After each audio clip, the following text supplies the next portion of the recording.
I still remember the sound of the rain the night Daniel died.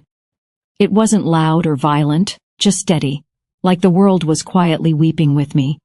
3 years have passed since that night, yet every time I hear rain on the window, my chest tightens.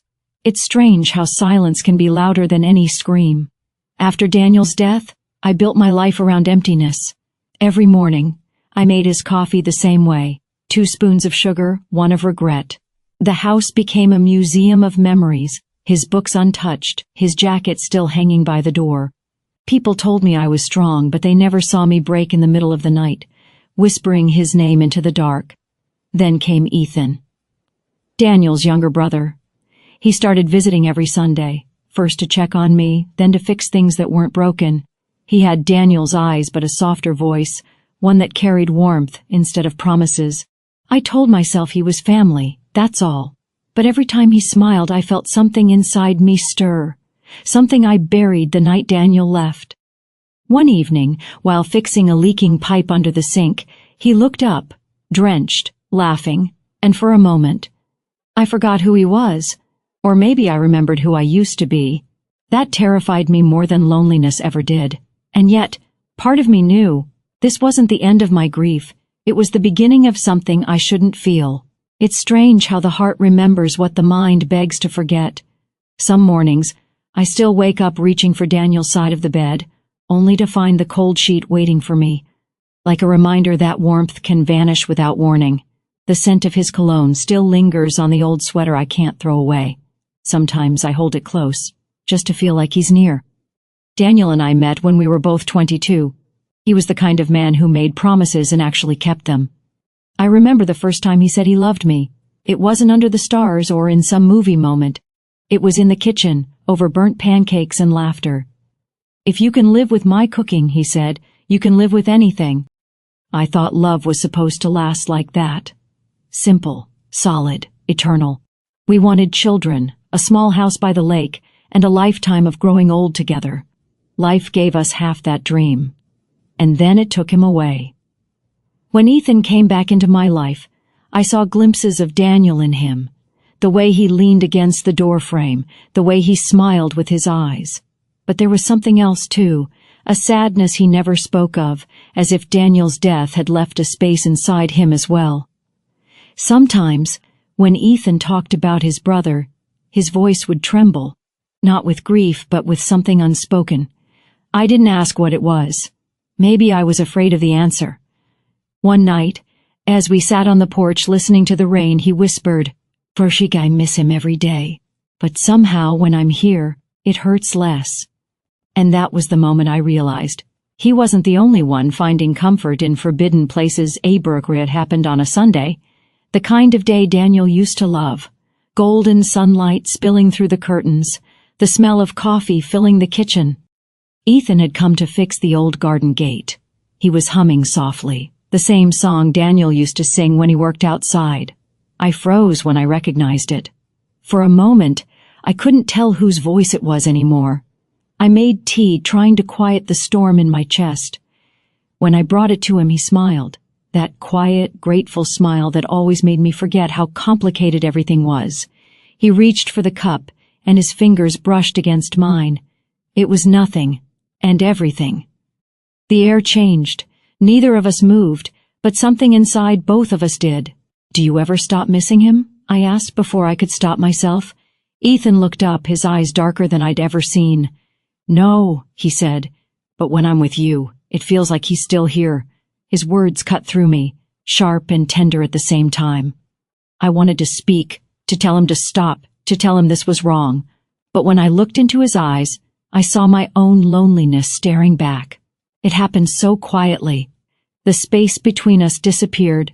His hand touched my face, trembling. And then he kissed me. It wasn't passion.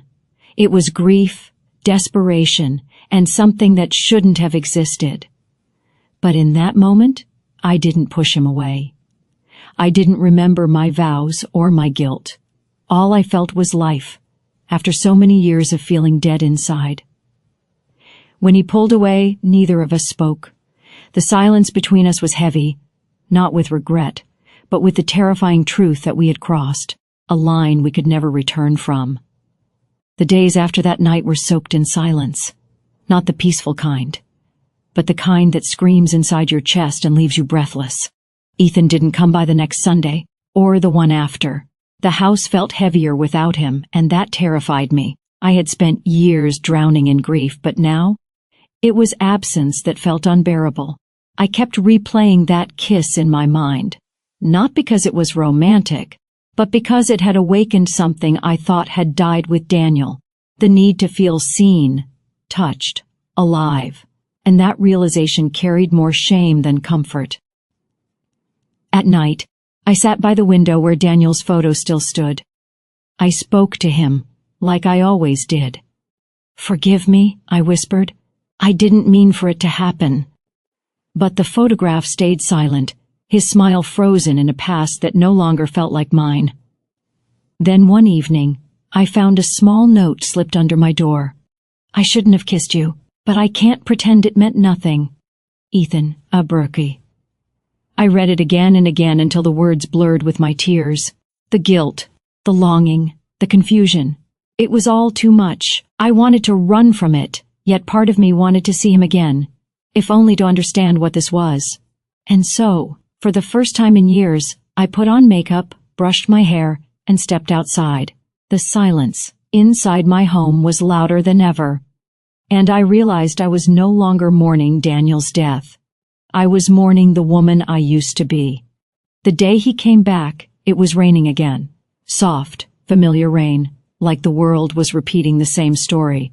I heard his car before I saw him. The tires crushed the gravel the same way Daniel's once did. I stood by the window, frozen, my hands trembling around the teacup I hadn't even tasted. When the knock came, my heart stuttered like it had forgotten how to beat. Ethan stood there, soaked, eyes searching for something. Forgiveness, maybe, or courage. "I shouldn't have come," he said softly, "but I couldn't stay away anymore." "Brr." I didn't answer. I just stepped aside, and he entered. The same house that once held so much laughter, now echoing with the ghosts of everything we lost. He placed a small wooden box on the table. "Daniel's watch," he whispered. "I kept it all this time. I thought, maybe you'd want it back." When I opened the box, the scent of old leather and memory hit me like a wave. The watch had stopped, its hands frozen at 2:47, the time of the accident. Tears blurred my vision. I looked at Ethan, and for a moment, Daniel's face flickered through him like light through rain. "I never wanted to hurt you," he said, voice breaking. "But losing him, it broke both of us. Maybe that's why we found each other." I wanted to hate him. I wanted to scream. But all I could do was cry. Because deep down, I knew he was right.